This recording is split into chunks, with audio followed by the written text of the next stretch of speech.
ફિલ્મી સીન જેવી દેખાતી આ ઘટના વર્ષ 2006માં આગ્રાના રકાબગંજમાં મધરાત્રે બની હતી. પણ આ પાછળની કહાની એટલી જ ફિલ્મી અને તમને વિચારતા કરી દે તેવી છે. એવું તો ત્યારે શું બન્યું હતું? ગુજરાત ક્રાઇમ ફાઇલ્સમાં જાણીશું 19 વર્ષ પહેલાની ઘટના વિશે, જે સાંભળીને આજે પણ હૃદય કંપી ઉઠે છે. એ રાત્રે આગની લપેટો કારને ખાક કરી દેવાની હતી. ડ્રાઈવર મોત સામે હાર માની બેઠો હતો કે ત્યાં જ તેણે હોર્ન વગાડવાના શરૂ કર્યા. ત્યારે જ નસીબ જોગે ત્યાંથી એક રિક્ષાવાળો નીકળ્યો. તેણે જોયું કે ભડકે બળતી કારમાંથી કોઈ બહાર આવવા માંગે છે.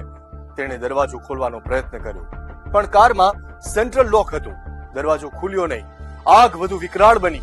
રિક્ષાવાળાને લાગ્યું કે હવે તેનાથી કશું નહીં થાય, એટલે તેણે પોલીસને જાણ કરી. પોલીસ આવી ત્યાં સુધીમાં તો કાર અને અંદર તલફડિયા મારતો ડ્રાઈવર મોતને ભેટી ચૂક્યો હતો.